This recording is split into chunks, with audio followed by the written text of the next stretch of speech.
ڈکی بھائی اور ماں صفدر کو یہ پیغام دینا چاہوں گا کہ دیکھیے آپ بھی بسم اللہ الرحمن الرحیم دا نیم آف اللہ موسٹ گریشیس موسٹ مرسیفل۔ سب سے پہلے میں ڈکی بھائی اور ماں صفدر کو یہ پیغام دینا چاہوں گا کہ دیکھیے آپ بھی اسد پرویز صاحب کی سنت پر عمل کرتے ہوئے ان کے جو اڈاپٹ انہوں نے کیا ہے اور بڑا اچھا کام کیا ہے، میں سمجھتا ہوں کہ یہ سب کو کرنا چاہیے کہ انہوں نے اپنی فیملی کو پیچھے کر لیا، پردے میں کر لیا، اور انہوں نے باقاعدہ طور پر یہ بہت بڑا پوائنٹ الحمدللہ تعالیٰ ریز کیا ہے، اور سب کے لیے، سب بلاگرز کے لیے میں سمجھتا ہوں کہ یہ مشعل راہ ہے ان کی بات کہ انہوں نے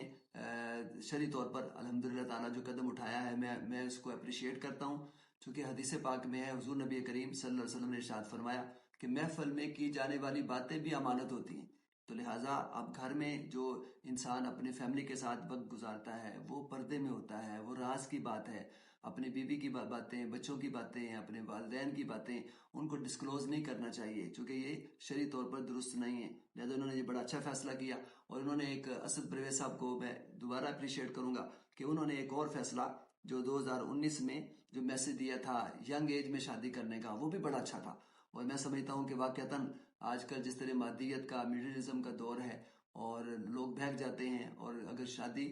وہ ینگ ایج میں کی جائے تو وہ سب سے زیادہ بیسٹ ہے، تاکہ وہ لوگ شیطان کے نگرے میں نہ پھنس جائیں اور وہ باقاعدہ طور پر وہ شرعی حوالے سے صحیح سمت میں چلیں اور اسلام کی راہ پر چلیں۔ اور وہ اس میں خاص طور پر جو چیز ہوتی ہے آپ کو معلوم ہے ینگ ایج میں، تو اس میں شیطان کا حملہ ہوتا ہے، انسان بہک جاتا ہے اور بری وہ حرکتوں میں پڑ جاتا ہے، لہذا میں سمجھتا ہوں کہ اسد پرویز صاحب کا وہ جو سٹیپ اٹھانا وہ بڑا زبردست تھا، اور ابھی جو انہوں نے فیملی کو پیچھے کیا ہے یہ اس سے بھی اچھا فیصلہ ہے۔ اس لیے میں گزارش کروں گا ڈھکی بھائی سے بھی اور ماں صفدر صاحب سے بھی کہ وہ بھی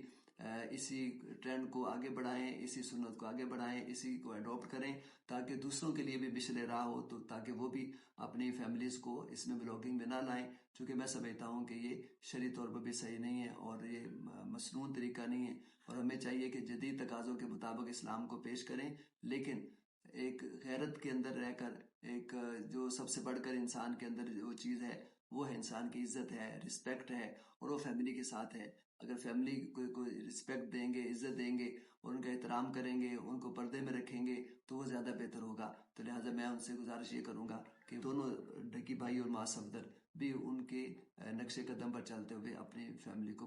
پردے میں کر لیں۔ تو دوسرا یہ ہے کہ دیکھیں یہ جو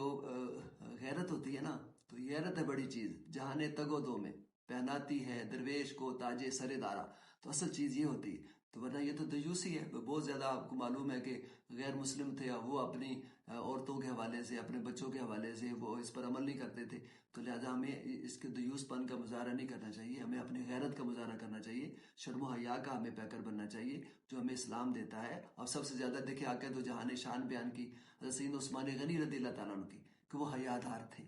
ایون کہ اپنے پاس جب وہ ملنے کے لیے آئے آقا دو جہاں، اس وقت آرام فرماتے اٹھ کے بیٹھ گئے، اور ان کو اجازت دی کہ اس کے مطابق اپنے کپڑوں کو درست کیا، کہ پتہ چلا کہ بعد میں جب پوچھا ام المومنین نے تو آپ نے کہا کہ وہ بہت زیادہ حیا دار ہے، تو اگر اس حالت میں ان کو بلاتا تو شاید وہ اپنی بات نہ کہتے واپس چلے جاتے، تو اسے ہمیں پتہ چلتا ہے کہ حضور نبی کریم کی سنت مبارکہ بھی ہے، اور حیا اور شرم یہ اسلام کی پہچان بھی ہے۔ تو ہمیں جو ہمارے ساتھی ہیں، جو بلاگرز ہیں خاص طور پر، اور جو میڈیا پرسن ہیں، ان کو بھی چاہیے کہ اس پر عمل کریں۔ اللہ تعالی ہم سب کو عمل کی توفیق عطا فرمائے۔ بہت شکریہ، اللہ حافظ۔